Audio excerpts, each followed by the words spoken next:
ቆይ ደረጀ ለምን እንደዚህ ታየኛለህ? ምን ነው እገልሻለሁ ብለኝ ሳትገለኝ ልሄድ ስለሆነ ቆጨ? አባቴ እንደዛ ተናገሩ። እሺ ምንም አላለሽም ብሎኛል። ላሰማሽ እንዴ? ቆይ እንዴት እንደዛ ትብኝ ላሰማችሁ? አንድም የምሄደው ለህይወቴ ስለምሰጋ ነው። ቆይ ለምን አትሄድም? ለምን ነው ቤተሰብን የምታስጨንቅ? እኔ ነኝ አንቺን የምገልሽ? ቆይ ምን አይነት ንግግር ነው? ደረጀ ነው ሰው የሚገድለው? እንዲሁ ግን አንቺ ምንድን ነው የሚሻልሽ? አንድ ቀን ከቤተሰብ ጋር ሳትስማሚ ልትሄጂ ነው አይደል? ኦፍ ኮርስ ይሄ ያለቀ ጉዳይ ነው። እሄዳለሁ፣ ነገውኑ ራሴ እሄዳለሁ። በ24 ሰዓት ውስጥ ናታ ሞቱን ትሰማላችሁ። እኔ መድኃኒት አውሬ ሰውን አውቅበታለሁ። ስጭክ ምን አውቃለሁ? ዳሬ እህቴም እንደሆነች እኔ ምን አውቃለሁ?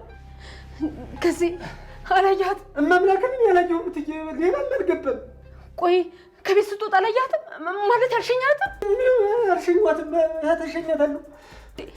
ዛሬ እኮ ወደ ሀገሯ ትሄዳለች። እንዴት ነው ያላያት? እማምላክን ትዬ ወይ በጓሮ በር ወጣ ይሆን እንዴ? ዘላ ይሆናል። እንድውድልኝ ምንድን ነው የምዘላብደው? አላያትም ወይ አልሸኛትም ወይ እያልኩ እኮ ነው። ቆይ ምንድን ነው ስትወጣ ያያት ሰው የለም እንዴ? ዳሬ እባክህን መፍጠን አለብን፣ መሄድ አለብን። የት ነው የምንሄደው?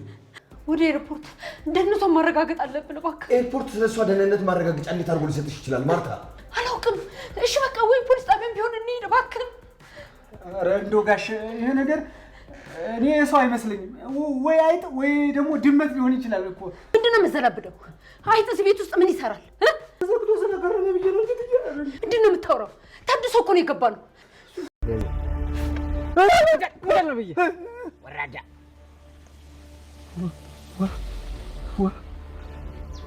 ገዛ የምታመልጠኝ መስሎ ነበር። ከዚያ እዚህ ድረስ የመጣኸው አቻም የለህን የምታመልጥ መስሎ አይደለም። አቻ ምን አጠፋሁ? አቻ ምን አደረኩ? ስራ ጠፍቶ እህቴም በባዶ ቤት ዲቃላ አስታቅፋት ከመጣህ በኋላ እዚህ ትንፈላሸሽልኛለህ አይደለም? አቻ ምን እኮ በሽማግሌ ያለቀ ነገር እኮ ነው። ሽማግሌ? የምን ሽማግሌ? ሽማግሌዎቹንማ ፈንግጣቸው መጣህ እኮ። ወዲያውም ደግሞ ቀለብም እየቆረጥኩ ነው። ገንዘብ ልካለሁ። ቀለብ ፈልግ ይመስላል ከዚያ እዚህ ድረስ የመጣው አንተ። ምን አደረኩና? ልጁ አባት ይፈልጋል። ልጁ አባት ተፈለገ ለምን ትገለኛለህ? የሞት ልጅ ተብሎ ያድጋል። አረ ወይ ቀዲያ ላይ ጉድ ሰራኝ። ወይ ባሳ ገዜ ምን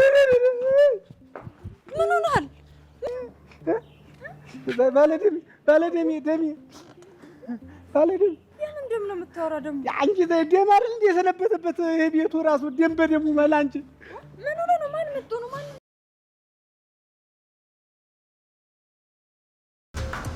እኔ ይስጥልኝ። ምን ጤና አለ? አቻ እያለ ምን ጤና አለ? አስታወስከኝ?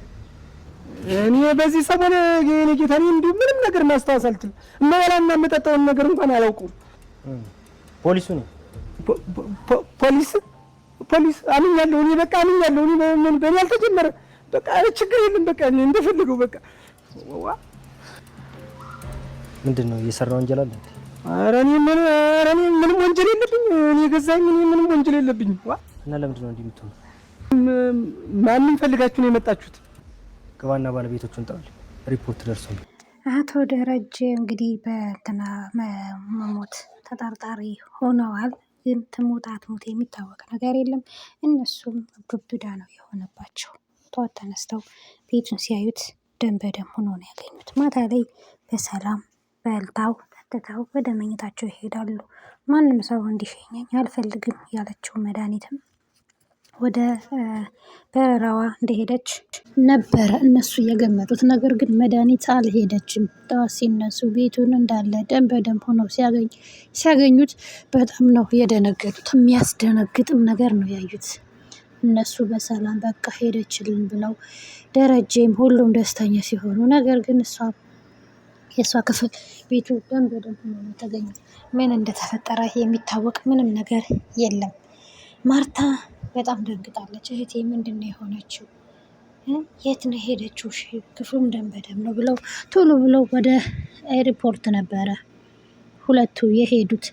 ሪፖርትም ሲሄዱ በዚህ ስም የሄደ ማንም የለም፣ መድኃኒት የምትባል ምንም አይነት በረራ አላካሄደችም ብለው ይነግሯቸዋል።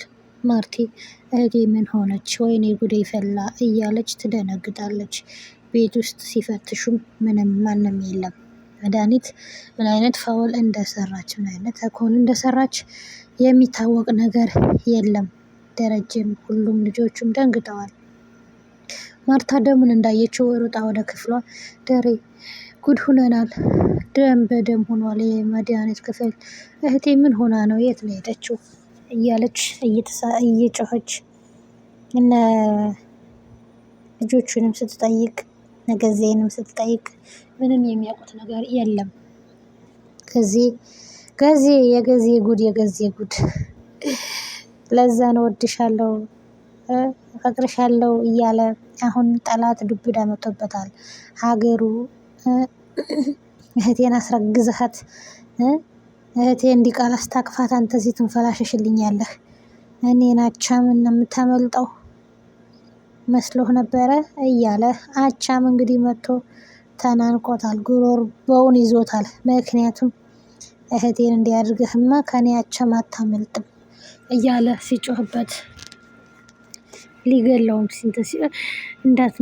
እንዳትገለኝ ታዲያ በሽማግሌ እኮ የተፈታ ነገር ነው ምናምን ሲል ደግሞ ቀለብ እየቆረጥኩ ነው ሲል ይነግረዋል።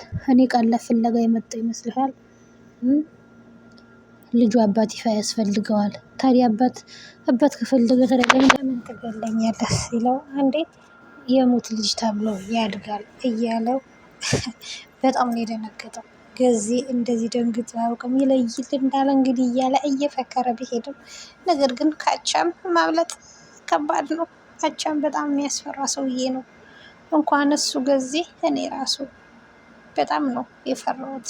በጣምም ነው የደነገጥኩት። ገዜ እራሱን አያውቅም። ቤቱ በአጠቃላይ ተበጥብጧል። እናም መድኃኒት ምን አይነት ሴራ እንደሰራች አናውቅም። እንግዲህ የምናየው ይሆናል።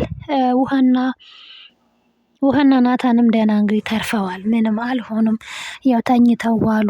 ውስጣቸውን ሆዳቸውን አመማቸው። ከዛ ውጭ ግን ምንም አልሆኑም። እውነት በጣም መጥፎ ፋውል ነው የሰራችው ይመስለኛል። ደረጀን እስር ቤት እንዲገባ አድርገዋለች። እሷ አልሞተችም፣ ግን ራሷን ደብቃ ደም በደም አድርጋ ራሷን አውቃ ነው። ግን ደረጀን ፋውል ውስጥ ከተዋለች። በጣም መጥፎ ነገር ውስጥ ከተዋለች። ቤቱ ብቻ በጣም ብጥብጥ ውስጥ ገብቷል ማለት ነው። እድሜ ለመድኃኒት። እውነት ለመናገር ጋሽ ደረጀ አሳዝኖኛል እና በጣም ነው የሚያሳዝነው የደረጀ ሁኔታ፣ የደረጀ ፈተና በጣም እየበዛበት ነው እና በጣም ነው የሚያሳዝነው። እና ዳጣ ናታንን ሄዳ ተቀሰቅሰዋለች። እንዴ ይሄ ልጅ ምን ሆኖ ነው ሞታል እንዴ አንተ እያለች ተቀሳቅሰዋለች። እንዴ 4 ሰዓት ሆኗል እኮ ተነስ በቃ ምናምን ትለዋለች። እሺ ምን ሆና ነው ግን? ሆዴን አሞኛል ትንሽ፣ ለምን እንደሆንኩኝ አላውቅም። እስኪ ለዛን ሻይ በሎሚ አፍይልኝ በያት። እንዴ አንተ እኔን አፍይልኝ አትለኝም እንዴ? እኔ አልችልም እንዴ? ምን? እሺ በቃ አንቺ አፍይልኝ ይላታል። መርዙ እንደዚህ እንዳደረገው ምንም የሚያውቀው ነገር የለም። ምንም አያውቅም። ምንም በቃ መድኃኒትና መድኃኒት ብቻ ናቸው የሚያውቁት ማለት ነው። መርዝ እንዳደረገችባቸው። እሷማ ናታን ነገ ጠዋት ይሞታል፣ እኔ ነገ ጠዋት እሄዳለሁ፣ ምን አገባኝ እኔ ትላለች። እና ውሃን ብትሞት ምንም አልመሰላትም እሷ። እና ናታን ደንግቶ እንዴ 4 ሰዓት ሆኗል እንዴ እያለ ደንግጦ ይነሳል። ሲነሳ ግን ቤቱ እንዳለ ደም በደም እንደሆነ ትነግረዋለች። ዳጣ ችግር ተፈጥሯል፣ መድኃኒት እንዴት ሄደች አይደል እንዴ? እሷ አልሄደችም፣ አላውቅም፣ የለችም፣ ቤቱ እንዳለ ክፍሏ ደም በደም ነው እያለች ሁሉንም ነገር ትነግረዋለች። እና መድኃኒት በስከ መጨረሻም እንግዲህ ደረጀን በፖሊሶች እንዲያዝ አድርገዋለች። ፖሊሶች መጥተው ያው ደረጀን በቁጥጥር ስር አውለውታል። ደረዬ ለጥያቄ ትፈለጋለህ ብለው ቢሆንም የወሰዱት ነገር ግን ለምን እንደሆነ ይታወቃል። ማርቲ ሌሎቹ አላወቁም ማለት ነው።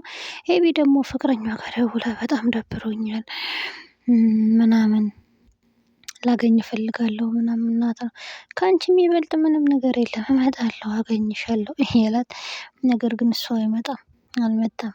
አይ ኤቢ ፍቅረኛ ምንም ጥሩ አይመስልም፣ አጭበርባሪና ሌባ ነው የሚመስል። ጭራሽ ምጥንን ታምሪያለሽ፣ በጣም ቆንጅዬ ልጅ ነሽ ምናምን እያለ ምጥንን ህፃኗን ልጅ እንትን እያለ ነው ማለት ነው። እና ኤቢ ከአሁኗም ልጅ ከእንደዚህ አይነት ወንድ በጣም ከባድ ነው። ለዛ ደግሞ ወይኔ ወይኔ ወይኔ ጉዱ ይሄ ቤት እያለች በጣም እየተብሰከሰከች እያለቀሰች ነበረ። ያው እንግዲህ ደረጀን ስላሰሩት ሁሉም አዝነዋል። ደረጀ በምን መልኩ እንዳለ በቀጣይ አብረን የምናይ ይሆናል። ውድ ቤተሰብ እስከዛ ላይክ እና ሼር ሰብስክራይብ በማድረግ ቤተሰብ ይሁኑ። እናመሰግናለን።